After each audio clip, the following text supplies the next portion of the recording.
Partiendo en vivo la mañana del 11, vamos con nuestro móvil, le damos la bienvenida y recibimos con mucho gusto a Marcela González, que está con Julio Biurrun. Iba a decir, mirá, hice un mix, Julio Biurrun y Marcelo Rabasa. Julio Rabasa, que acompaña a Marcela González. ¿Cómo estás, Marcela? Buen día, adelante.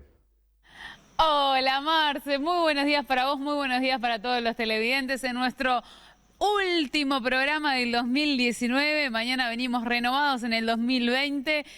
Bueno, la verdad que una jornada que no está del todo linda para terminar el año. Al menos en este momento dejó de llover porque estaba lloviendo hasta hace instantes nada más. 23 grados es la temperatura actual, el cielo está totalmente cubierto. Esperemos que los estados del tiempo se equivoquen y que se despeje un poquito, porque realmente como que opaca un poco la fiesta, ¿no? Sobre todo para las personas que tenían pensado hacerse un asadito al aire libre o que por ahí tienen un parrillero que no tiene techito, se les va a complicar un poco la celebración del término de año. La verdad que a mí me fascina mucho más que Navidad el tema de terminar el año, de bueno, hacer el cierre, ¿no? de este año y ya comenzar un año totalmente renovado.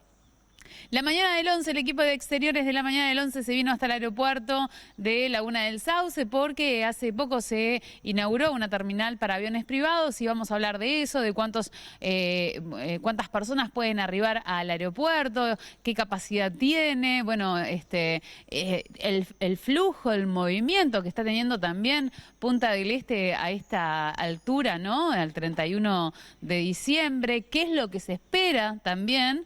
Y bueno, vamos a hablar de todo eso con el gerente general del aeropuerto de la Laguna del Sauce en un ratito nada más. Así arrancamos la mañana del 11, realmente contentos, pese al clima, les transmitimos a los televidentes la mejor buena onda como siempre. Así que bueno, comenzamos desde acá, desde el aeropuerto, pero obviamente tenemos más información para compartir con ustedes en un ratito nada más. Nos vamos a ir a otro punto de nuestro departamento. Así que regreso contigo y cuando terminemos, seguramente cuando vos termines tu primer entrevista, nosotros ya vamos a estar con el gerente de aquí, bueno, contándonos todos los detalles que nos tiene que contar y saber de esta nueva terminal y de los datos que tenemos para este próximo año.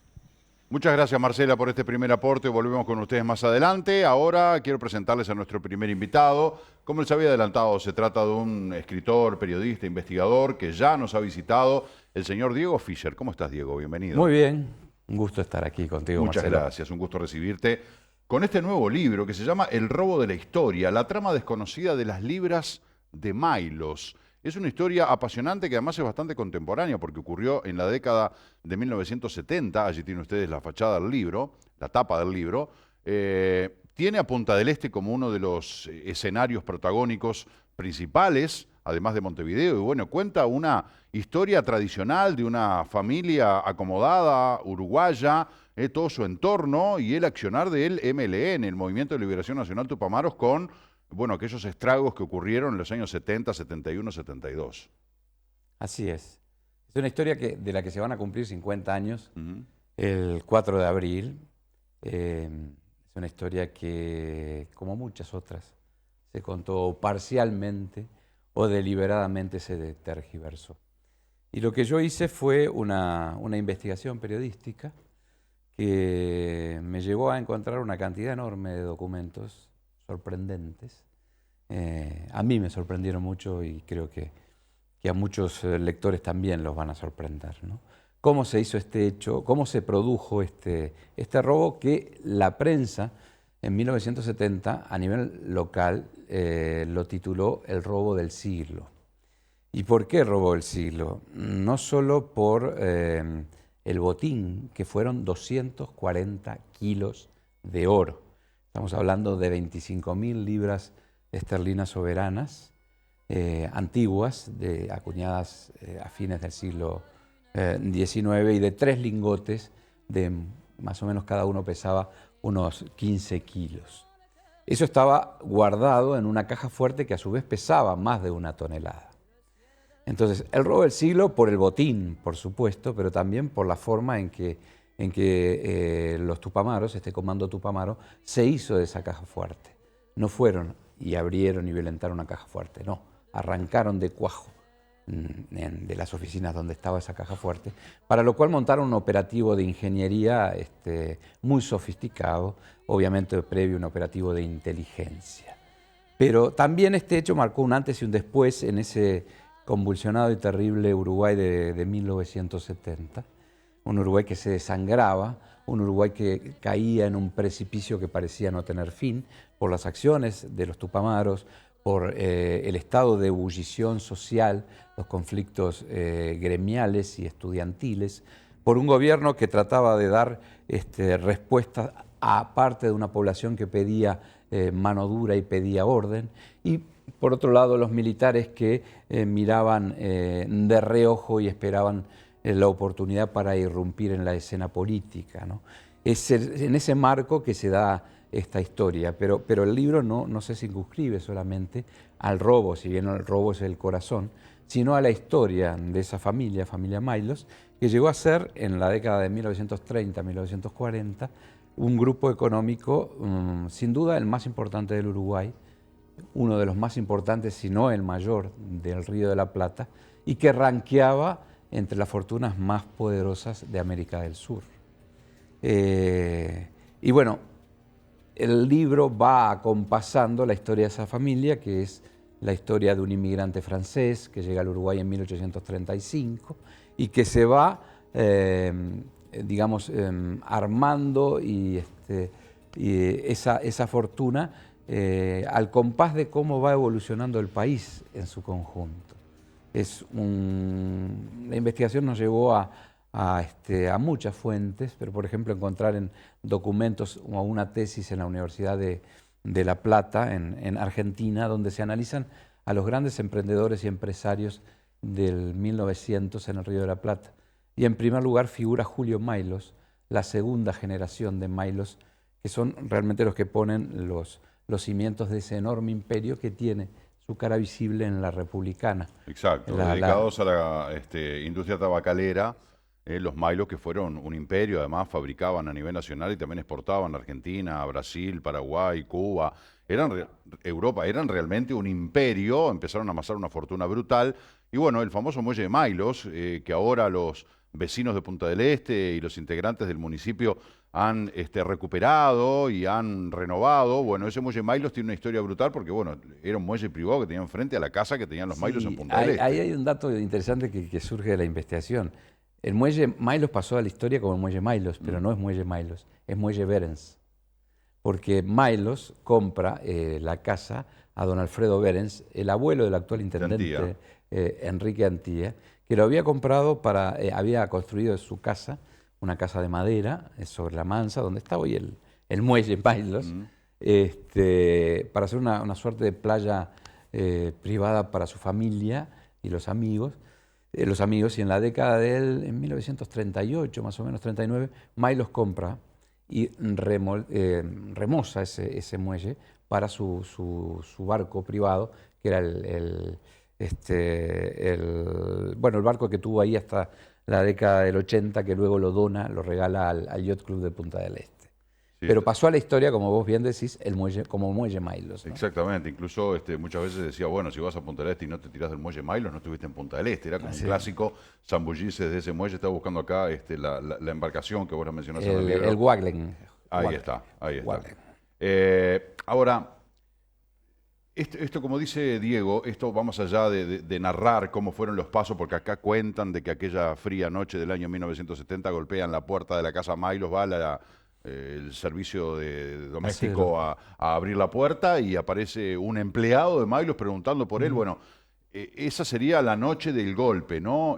Pero aquí había algo, y yo cuando lo leí me hizo acordar a lo que dijo Graciela Villar, la ex candidata a vicepresidente de la República, apenas en el primer acto público en el que subió a un escenario, después de toda esa polémica, carrera rumbo a la conformación de la fórmula en Frente Amplio en la elección de octubre de este año 2019, Graciela Villar dijo, esto es entre oligarquía y pueblo. Y yo leyendo, que eso les generó muchísimas polémicas, ¿no? Incluso divisiones dentro del Frente Amplio, yo leyendo este libro de Diego Fischer, veo que en aquel momento, en la década del 70, la oligarquía era mal vista. El que tenía dinero, el que era acaudalado, era como rechazado por los sectores populares, que eran la gran mayoría de la población. Entonces, Y por la clase media también, ¿eh? Claro, pero cuando el golpe de los Tupamaros a esta familia oligarca, de alguna manera, fue celebrado por la población. La gente decía, Claro, porque ellos, bien ese golpe a los sí, oligarcas. porque ellos, este hecho, yo decía que marcó un antes y un después en esa década. Ellos revivieron esa romántica figura del Robin Hood que acuñaron los Tupamaros en sus primeras Sacarle a los ricos acciones, para darle a los pobres. para darle a los pobres, que en meses se derrumbó cuando empezaron a matar, a secuestrar, Claro. a asesinar personas, policías, Ese personas. clamor popular se les dio vuelta Claro, cuando vieron que el claro. robo a los oligarcas era para financiar Claro, actos terroristas. era para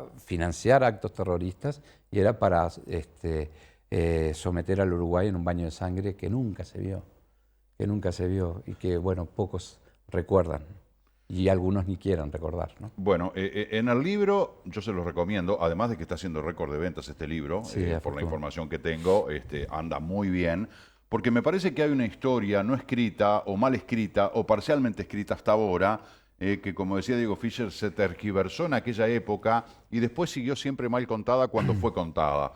Entonces, al final del libro hay una cantidad de imágenes que muestran los documentos de la época en los que está basada la historia de este libro, pero además hay una cronología de hechos que se llama Cronología de las acciones terroristas de los Tupamaros en 1970, 71 y 72, y hay, con precisión de fechas, una cantidad de hechos, de atentados, de muertes de gente inocente, de bombas, de explosiones. Secuestros. Secuestro, que estoy seguro que la mayoría de los uruguayos no sabíamos, ¿verdad? Que no estamos en conocimiento de que el MLN generó tanto dolor y tanta muerte en Uruguay. Sí, digo, es la historia que no se ha querido contar o se ha tergiversado, directamente se ha ocultado, ¿no? Son hechos que nosotros en la investigación obtuvimos de documentos judiciales o de la prensa. Una de las cosas que a mí más me llamó la atención, y ojo que yo tenía 8 o 9 años cuando estos hechos se dieron, por lo cual tengo una imagen de un perfume de aquella época, recuerdo algunos sonidos. Sobre el hecho concreto tengo algunas imágenes mucho más frescas, porque yo vivía a 50 metros de la casa donde se perpetró el ¿En la calle Rondó de Montevideo? No, eso son las oficinas, donde el robo se produjo en 8 de octubre, 22, 85 y 18 de julio. Y yo vivía a 50 metros. Y además había una relación de vecindad de piso. En el mismo edificio donde vivía mi familia, vivían familiares de la cuñada de Mailos, que es un personaje que aparece ahí, a través del cual yo llego a otro robo anterior, que nunca trascendió a nivel de la prensa. Porque los Mailos no quisieron dar información en línea con lo que fue siempre de no hablar del tema. Coherentes con lo que ha sido su actitud de vida o su postura en la vida, no aceptaron. Yo convoqué a 3 de ellos, me comuniqué y de muy buena manera, en muy buenos términos, se negaron a hablar. Que eso me parece muy importante subrayarlo. Aquí no hay consultas, información proporcionada por la familia Mailos, sí fuentes alternativas de gente que de alguna manera vivió de cerca los hechos, y tampoco del movimiento Tupamaros. Yo me baso en documentos. Entonces me parece muy importante hacer esa precisión. Y si tú me preguntás por qué no quise tampoco consultar al Movimiento de Liberación Nacional, porque creo que lo que ellos han tenido que decir lo han dicho y está escrito en muchos documentos y en muchos libros. Y hay mucha mentira en todo eso. Entonces me centré en documentos judiciales, en documentos policiales predictadura. Y de repente hacer algún tipo de entrevista, más allá de buscar información con el MLN, entrevistar. No. Considero que ellos han hablado, durante 50 años ya lo han dicho. Está bien, pero si va un periodista que tiene una investigación que lo respalda y dice, bueno, yo quiero que usted me cuente tal cosa, a ver qué dice sobre este hecho. Es que yo la tengo narrada en un documento. ¿Para qué? En un documento, para contrastar la versión de los protagonistas. De pronto para una segunda instancia, pero mi hoja de ruta fue esa otra. Yo me manejé con los expedientes judiciales y con los partes y algunas cartas privadas, ¿no? Que no hacen a la esencia, pero sí nos dan marco a, por ejemplo, cuando Milo se va a vivir a París, una vez que termina, porque acá hay muchas paradojas, que es interesante comentarlo. Se produce el robo, ese robo que es increíble. Milo termina preso. Pero no, ¿cuándo termina preso? Por evasión al fisco. Claro, pero Marcelo, el robo se descubre a las 8 de la mañana del 5 de abril y a las 10:30 Milo se está entrando a la cárcel central. Y el comando Tupamaro sigue cometiendo tropelías al día siguiente y algunos ni siquiera fueron presos. Otros sí cayeron presos y bueno, pero esas paradojas que se dio en esta historia. La gente se puede preguntar, ¿y qué Tupamaros participaron, por ejemplo, del robo de los Milos? ¿Habrá estado Mujica? ¿Habrá estado Topolansky? No, ¿Habrá estado Fernández Huidobro, hoy desaparecido? No, Marenale, bueno, Rosenkopf, sí, alias Caruso. Zabalza. No los que aparecen, ojo, los que aparecen en los documentos, porque aparecen varios con alias. El ingeniero Almirati fue la cabeza, y evidentemente esto es una operación de un ingeniero, porque desmontar esa caja fuerte que estaba en una planta alta, no solo desmontarla, que hubo que tirar paredes abajo, sino trasladarla con poleas, exigió un trabajo de ingeniería y un trabajo de fuerza física muy, muy importante. Las figuras más conocidas son el ingeniero Almirati y Rosenkopf, Mauricio Rosenkopf, alias Caruso. Después hay una serie de personajes allí que se los identifica con los alias, claro, ¿no? Y después, bueno, sí, dónde se lleva esa caja fuerte, cómo está el testimonio de quien la abrió. Estuvo 2 días tratando de abrirla hasta que finalmente puede abrirla, que fue en una chacra de las afueras de Montevideo. Y bueno, todo ese episodio de cómo se reparten las libras, bueno, hay que verlo en el libro, ¿no? Es una lectura apasionante, subyugante de esos libros. Yo empecé por leer un poco una de las lengüetas interiores y cuando quise acordar, yo iba en la página 43, digo, me tengo que ir a dormir, pero quería avanzar, porque bueno, uno tiene la mala costumbre de empezar a leer 3, 4 libros a la vez y vas avanzando poquito, pero bueno, yo quería tener una lectura más avanzada sobre este libro, porque es realmente apasionante, porque además es un libro documental. No es una ficción, no es una novela, una fábula que uno muchas cosas las tiene que imaginar. Son cosas que ocurrieron en el Uruguay, que están documentadas y que muchos de nosotros nunca leímos ni en un artículo periodístico, ni en un libro de historia, ni siquiera contada por algún protagonista. Uno que trabaja en esto de entrevistar personas, nunca supimos los detalles que se revelan en este libro, que yo se los recomiendo como lectura de verano. Es ideal. Cuando querés decir, bueno, me voy a leer algo realmente basado en hechos reales, bueno, este libro de Diego Fischer, El robo de la historia, es una perla para este verano. ¿Estás satisfecho con el resultado obtenido con este libro? ¿Qué Sí. crítica has tenido? Bueno, ha habido en general muy buenas. Creo que estoy logrando lo que me propuse. Es poner sobre el tapete un hecho no menor de la historia reciente y empezar a contar desde donde yo puedo contar, que es desde el lado del escritor, del periodista, acontecimientos reales que, como decíamos al principio, fueron ignorados y tergiversados. Y ir a contrapelo de todo este relato de los últimos, te diría, más de 15 años, donde quienes ejercieron el gobierno, algunos sectores, no todos, aparecían como héroes de la democracia o paladines que lucharon contra la dictadura. Y si hay algo que muestra este libro es cómo era aquel Uruguay en 1960, o a fines de la década del 50, ese Uruguay próspero y de la estabilidad que empezaba a deslizarse, como decía, por un barranco sin fin, una clase política que no había interpretado que el mundo había cambiado, que el país, aquel que exportaba el modelo económico y político, la Suiza de América, se había agotado. Los políticos no supieron interpretarlo y surgieron este grupo de iluminados teniendo como faro y referente la Revolución Cubana, Mirá qué curioso, en el año 59, sabemos todos, el triunfo de Castro. En el año 61 está el Che Guevara, primero en Punta del Este y después en Montevideo, en su famosa conferencia, 1961, agosto, en la Universidad de la República. Y ya me pareció imprescindible transcribir parte de ese discurso, donde el Che Guevara exhorta y dice: no existe en América Latina un país como Uruguay, donde las condiciones exista la libertad de prensa, de expresión, el hecho mismo que nosotros estemos aquí, reunidos en el Paraninfo de la Universidad de la República, cuyo gobierno, el gobierno nacional, que era el gobierno del Partido Nacional, el gobierno blanco, discrepa con nosotros, pero nos ha permitido reunirnos. Ya nos está diciendo que estamos en un país diferente. Y yo les exhorto a no seguir el camino de la lucha armada. Esa es la famosa frase de Guevara, que dice: se sabe cuándo se lanza el primer tiro, Nunca cuando el último. Nunca el último. Esa frase fue pronunciada en el Paraninfo, no sé si por primera vez, pero una de las tantas veces.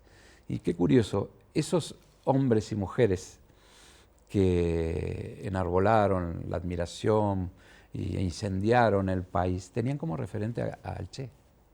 Y 2 años después comenzaron esa lucha armada que dejó tanto dolor. Pero ¿sabes? Lo peor de todo no es quienes encabezaron esa lucha armada, que eran hombres de edad media, intermedia, 40, 38, 40 años, sino una cantidad de jovencitos, de gente de 18, 20 años, que se enamoraron de esa causa y terminaron luego torturados, muertos en los cuarteles, ¿no? Cuando vino la represión y la reacción de las fuerzas del orden. 40 años después de toda esta historia, sí. Integrantes, claro, pero no, me refiero a 40 años después, situándonos en el año 2010. Ah, ok. Un ex Tupamaro llega a ser presidente de la República, sí, como José Mujica. Un ex Tupamaro ministro de Defensa Nacional, como sí, Eleuterio Fernández Huidobro. Sí. Como que... ¿Qué pasa? ¿Es la variación, la alteración del relato de los hechos los que llevan a que el pueblo democráticamente termine poniéndolos en la presidencia de la República? ¿Hubo un manejo arbitrario de la información? ¿La gente se olvida? ¿Somos un pueblo Hubo una estrategia, ¿no? Hubo una estrategia y también un cambio de actitud. Creo que fundamentalmente eso fue clave, ¿no? Eso sí, creo que sí. No tengo tampoco los elementos suficientes como para hacer un análisis que requeriría muchos más elementos. Pero lo que más duele de toda esta historia es quienes quedaron en el camino y que fueron gente joven, muy joven. Los líderes, los cabecillas, fueron los que llevaron a la muerte a esos muchachos, o a la cárcel, o al destierro. Al dolor, al sufrimiento, y a la familias, fragmentación social. Y a las familias. Y ese enfrentamiento terrible entre... Que hoy somos todos contestes en que dictadura nunca más, ¿no? Sí, dictadura nunca más, pero todavía están las heridas abiertas. Ah, sí. Y ojalá cierren pronto. Ojalá. Pero esas heridas van a empezar a cerrar en la medida que de ambos lados, digamos, se diga la verdad. ¿No? Diego, lamentablemente se nos terminó el tiempo. Las entrevistas, hay una mosquita que... Sí. La típica en televisión, viste que exacto, el conductor empieza así, o el del noticiero. Siempre los libros de Diego son muy interesantes. Él tiene la deferencia siempre a regalarme uno. Acá lo tengo autografiado y dedicado el 10 de diciembre. Acá le puso la fecha. No, te agradezco muchísimo para Marcelo Pullares. Un gusto. Con un fuerte abrazo. Diego Fischer, 10 de diciembre del 19. Son muy atractivos los libros de Diego. Este en particular yo se los recomiendo. Habla de una historia real, hechos documentados. Es la historia reciente del Uruguay, una historia no contada, no sabida, escondida, cambiada, mancillada, tergiversada, como ustedes quieran definirla, pero en realidad acá hay documentos. Esto es absolutamente irrebatible y forma parte de una parte de nuestra historia, valga la redundancia. Diego, muchísimas gracias por acompañarnos. No, gracias a vos. Déjame agregar, y después te voy a hacer un pedido, que el 8 de enero lo estamos presentando junto con Gerardo Sotelo en el Hotel Barradas. Iniciamos el ciclo de verano de Los Notables en Barradas, así que ya estás invitado y por supuesto muchísimas gracias. A la audiencia. Y que le mandes un saludo a mi hija y a mi yerno que siempre te ven. Son fanáticos tuyos y que están ahora viéndote. Santiago, que viene del Tambo y hoy se tomó libre. Ah, mirá. ¿Cómo se llama tu hija? Valentina. Bueno, Valentina, es verdad. Valentina, un beso grande y a Santiago también. Muchísimas gracias por mirar la mañana del 11. Bueno, la verdad que es un placer. Me imagino que ustedes que tienen en casa a Diego, me imagino tu yerno, ¿qué tal? ¿Cómo te llevas con tu yerno? Ah, bacán, son unos asados buenazos. Diego, gracias, muy feliz año para vos. Igualmente, y para todos los televidentes. Muchísimas gracias, hasta pronto. Nos vamos rápidamente con nuestro móvil. Adelante, Marcela. Muchas gracias, Marce. Bueno, como te comentábamos hace un ratito que estábamos en el aeropuerto y estamos con el gerente general, Alejandro Rivero, que, bueno, vamos a hablar de esta terminal nueva que está teniendo el aeropuerto, bien interesante, que es para vuelos privados, que permite el arribo de unas 20.000 personas al año aproximadamente, pero en realidad vamos a dejar que Alejandro nos cuente. Bueno, es un placer para nosotros. Él hace un tiempo ya que está acá y es la primera nota que tenemos con Alejandro. Así que bueno, para nosotros es un placer compartir estos minutos contigo y sobre todo con novedades del aeropuerto, ¿no? Porque está en nuestro departamento, está en Punta del Este, un nuevo servicio también para los vuelos privados, eso es bien interesante. Sí, ¿qué tal? Buen día. Esta es nuestra nueva terminal de aviación general. Nosotros como Aeropuerto de Laguna del Sauce somos el primer aeropuerto de Uruguay en cuanto a volumen de aviación privada, con más de 7.000 movimientos año. Y esto es un requisito dentro de la nueva contrato de concesión que cumplimos en tiempo y forma de tenerla para esta temporada operativa. Bien, esta terminal que permite, vos me decís, llegar vuelos privados. ¿Cuántos vuelos privados, si no tenés el número no te preocupes, o decímelo aproximadamente, han llegado desde que inauguraron la terminal?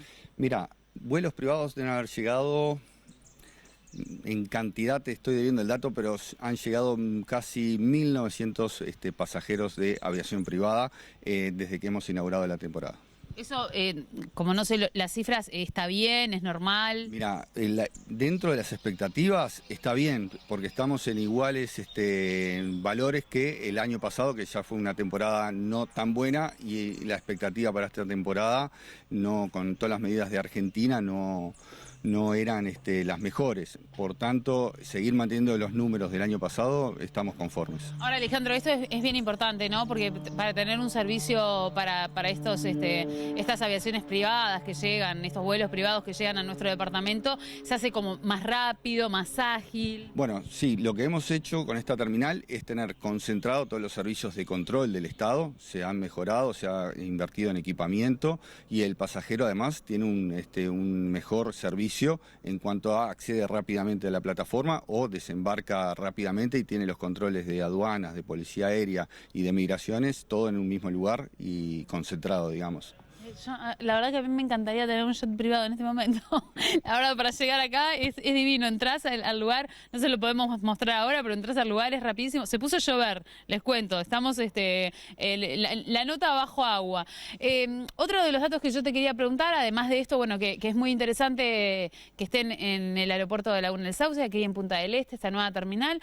¿Cómo venimos con los vuelos, no? Sabemos que es una temporada difícil, sí. Sabemos que no va a ser una temporada excelente y cómo se ve en términos de vuelos, de aerolíneas. Mira, te cuento, tenemos una grata sorpresa del lado de Brasil, estamos un 30% arriba de los pasajeros que arribaron la temporada pasada, eso es gracias a que Azul ha sumado frecuencias, por ejemplo está saliendo desde Viracopos, Gol se ha incorporado con 2 frecuencias semanales desde Porto Alegre y... Obviamente Pará, parte... Dame un segundo, Alejandro. Juli, ¿nos corremos un poquito? Nos estamos... Vení. No, nos corremos nosotros. Ahí está, nos corremos nosotros. ¿Eh? El camarógrafo se moja. No, pero correte vos también. ¿No te querés correr? Bueno, no, así... Te contaba. Del lado argentino, lo que se ha visto afectado es que hemos tenido menos aerolíneas low cost. El año pasado teníamos 3 aerolíneas, Andes, Avianca y Flybondi. Este año solo tenemos Flybondi volando hacia aquí y eso ha hecho que los pasajeros argentinos estemos un 10%, un 12% abajo en lo que era con respecto a la temporada pasada. Bien, me estás hablando de cuántas aerolíneas entonces que están llegando a nuestro destino y cuáles son. Argentina, Brasil. Tenemos de Argentina, tenemos a Flybondi y a Aerolíneas Argentinas que nos acompañan todo el año. Desde Santiago tenemos a LATAM, al igual que vuelan también desde San Pablo. Tenemos Paranair desde Asunción y Gol y Azul desde Porto Alegre. ¿Estas están funcionando solo en verano o son las que funcionan todo el año? LATAM vuela los jueves y los domingos desde San Pablo todo el año y Aerolíneas vuela todo el año desde Aeroparque. Bien, o sea que está funcionando normal la terminal. Sí, normalmente. Sí, todo el año tenemos actividad. Y en esta temporada, en 2020, que realmente estamos esperando menos turistas, ustedes también hicieron la cuenta de, bueno, cuántos turistas van a llegar, los vuelos han descendido, los horarios han descendido, o los horarios se permanecen en la misma cantidad de vuelos. A ver, tenemos menos frecuencias de aerolíneas, que son más o menos, digamos, 30.000 pasajeros menos, pero en cuanto a volumen, lo que sí se ha notado es un incremento en lo que es el factor de ocupación de la aeronave. El año pasado teníamos muchos más vuelos disponibles, por tanto más... Pero venían vacías, o con menos gente, capaz. No venían con un factor de ocupación alto como el que vienen ahora, venían un factor de ocupación 65-70%. Bueno, o sea que cuando termine la temporada, o por marzo por allí, vamos a tener las cifras de cómo estuvo la terminal, cuántos pasajeros llegaron. Exactamente, ya en Carnaval vamos a tener para ese entonces una idea de cómo la temporada se fue desarrollando y en la profundidad de la misma, porque esta es la parte que siempre el aeropuerto y obviamente todo Punta del Este está con mucha actividad, pero lo que depende va a ser la segunda quincena de enero y cómo se desarrolle febrero y Carnaval. No sé si esta pregunta corresponde que te la haga a vos o porque es de líneas aéreas, pero ¿las líneas aéreas tienen algunas promociones para llegar directamente a Punta del Este? Porque evidentemente es mucho más cómodo venir de Argentina, de Brasil, de los lugares que vos me decías, al aeropuerto de Laguna del Sauce que a Carrasco. Entonces, ¿tienen la posibilidad de los turistas de algún descuento, de alguna tarifa? Obviamente va a depender de la antecedencia que uno saque el pasaje, pero en el caso de Flybondi he visto tickets de un tramo a $50, por ejemplo. Claro. Así que depende un poco el momento, depende la oportunidad y obviamente la ocupación. Bueno, muy bien. Para ir finalizando el móvil, un móvil lluvioso en la mañana de hoy, un 31 raro, ¿viste? Sí, fresco. ¿Traerá prosperidad esta lluvia? No sabemos, ¿no? El agua es vida, así que seguro que sí. Yo no sé si no estará por llegar un vuelo ahora privado, porque hay gente, sí, claro. ¿no? Siempre llegan, se van, es gente que llega para pasar el 31 acá, así que tenemos una nutrida actividad de lo que es hoy la aviación general. Me voy a poner un poquito cholula antes de cerrar el móvil, porque cuando en el casamiento de Suárez, el 26, estábamos todos atentos, ¿no? De los vuelos privados que llegaron, cuando llegaba Messi, bueno, y otras personalidades. ¿Cómo fue el procedimiento del aeropuerto? Bueno, en el caso particular de Neymar y de Messi, y también los cantantes que vinieron a animar la fiesta, se hizo un procedimiento particular, se los atendió directamente con las autoridades, policía aérea, migraciones y aduanas en la plataforma y después por una salida especial que tenemos de acceso al aeropuerto se les dio con una facilitación de policía caminera una salida rápida. O sea que acá tenemos todas las posibilidades de que las personalidades que lleguen bien y lleguen cómodos. Sí, todo. Por supuesto. Aparte, nosotros siempre mantenemos mucha reserva también, de los pasajeros que habitualmente llegan a la terminal. Lo sabemos. Bueno, Alejandro, muchísimas gracias por recibirnos. En otra oportunidad nos gustaría conocer del otro lado de la terminal, así que si nos invitás vamos a volver. Perfecto. Y vamos a volver también a tener más datos de lo que es esta temporada, porque bueno, de eso se trata, ¿no? Ir contándole a los televidentes cómo estamos teniendo la temporada, cómo nos va, que nos vaya a todos excelente este 2020, te deseamos lo mejor. Bueno, igualmente. Y bueno, es nuestra primera nota de que estás acá, así que bienvenido a Punta del Este, te tengo que decir. Muchísimas gracias, un gusto recibirlos y esperamos hacer otras notas en el desarrollo de la temporada.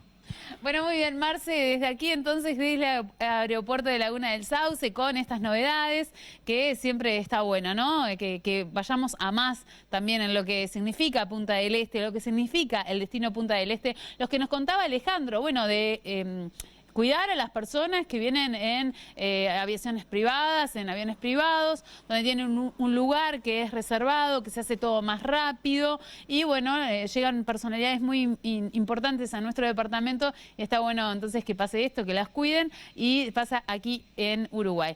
Nosotros regresamos con vos y en un ratito venimos desde otro punto del departamento con otro tema totalmente distinto a lo que estamos abordando ahora. Muchas gracias, Marcela, por esta nueva intervención. El saludo para Alejandro Rivero, el flamante gerente del Aeropuerto Internacional de Punta del Este. Seguramente entablaremos un contacto fluido, ni que hablar en temporada estival, pero después el resto del año. Volvemos más adelante con nuestro móvil, ahora hacemos la pausa y estamos enseguida con ustedes.